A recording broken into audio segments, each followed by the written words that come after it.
Hey boys and girls, Miss Long here. Hope you guys are having a wonderful afternoon. I wanted to do a little video that kind of walked us through the steps of rounding and how we will see it on Levered, but also Miss Long has an easy little trick that we can use in order to help us with rounding. Hey boys and girls, Miss Long here. I wanted to create a little video that walked you through the steps of rounding on Levered, but also as a quick trick that I have and I explained to you this morning. So on Levered, we are given this number line to round. The first thing it's asking us is to round 477 to the tens place. The first thing I need to do is decide, where does this number 477 belong on the number line? Which two multiples is it going to fall between? I can see that it's got a 4 in the hundreds place, so this one is going to fall between not the 3 and the 400 because it is more than 400, but is less than 500. So it's going to fall here, and when I click on this, it pulls this section and zooms it in. Then the next thing it's asking us, because I'm rounding to the nearest 10, these are all the multiples of 10 between 4 and 500. It's asking me where 477 would go on the tens place, because when I'm rounding to the tens place, I'm trying to decide which number is it closest to, which multiple of 10 is it closest to. So I know here that there is a 7 in the tens place, so this one is actually going to fall between 470 and 480.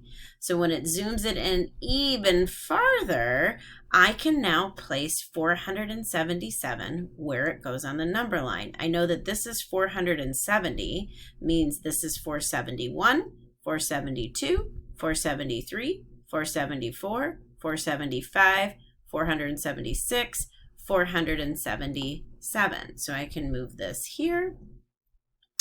And now the last thing I have to do is ask myself, is 477 closer to the multiple of 10 by 470 or 480? And I can see here it's definitely closer to 480 being my answer.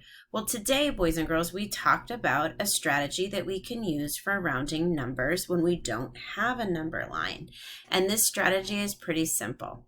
When we have a number, the first thing that we need to do is underline the digit that we're being asked to round to. So if we're being asked to round to the tens place, we underline the digit in the tens place.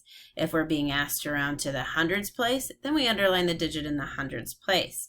Then the next step is we put a box to the number directly next door. Okay, this is the number that we are looking at to determine what we do with that underlined number. If the number in the box is 4 or less, we ask ourselves, is it 4 or less or 5 or more? If it is 4 or less, meaning there's a 0, 1, 2, 3, or 4 in the box, we let it rest, meaning we keep it the same. If it is 5, 6, 7, 8, 9, then we raise the score by 1, and we increase the number that is underlined by 1. And then everything after the rounded number becomes a 0. So I want to show you what that looks like. So we use the number 477.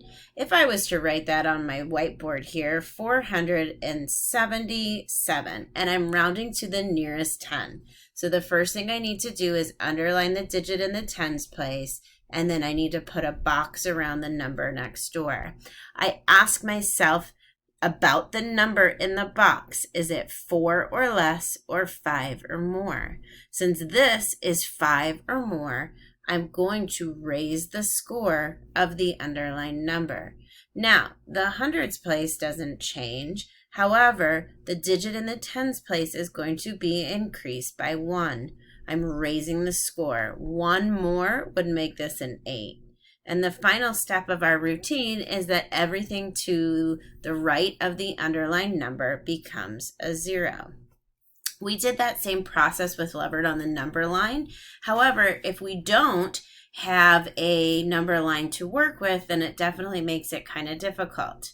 If we can look, let me get a new question type for us. So for example, this is rounding 45 to the tens place. Now there's no number line here, so this is where I'm going to have to use that process. So it's 45, and I'm rounding it to the tens place.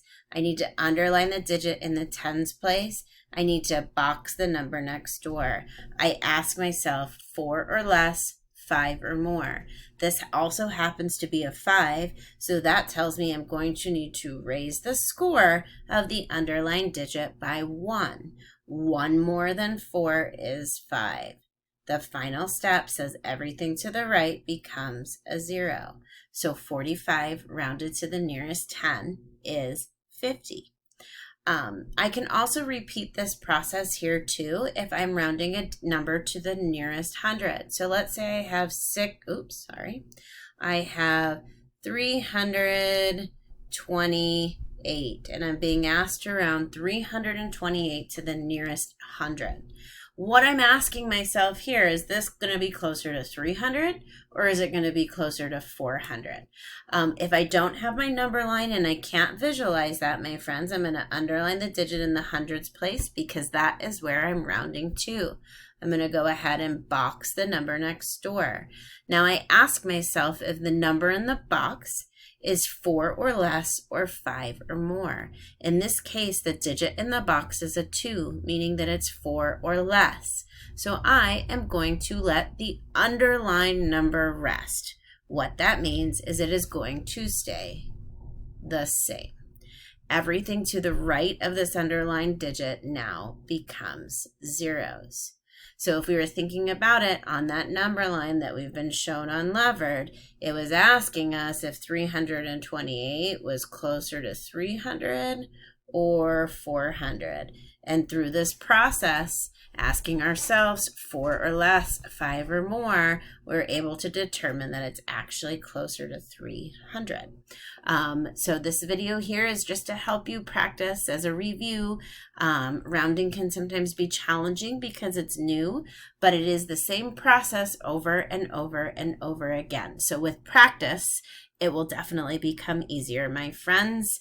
Thank you so much. I'll see you soon.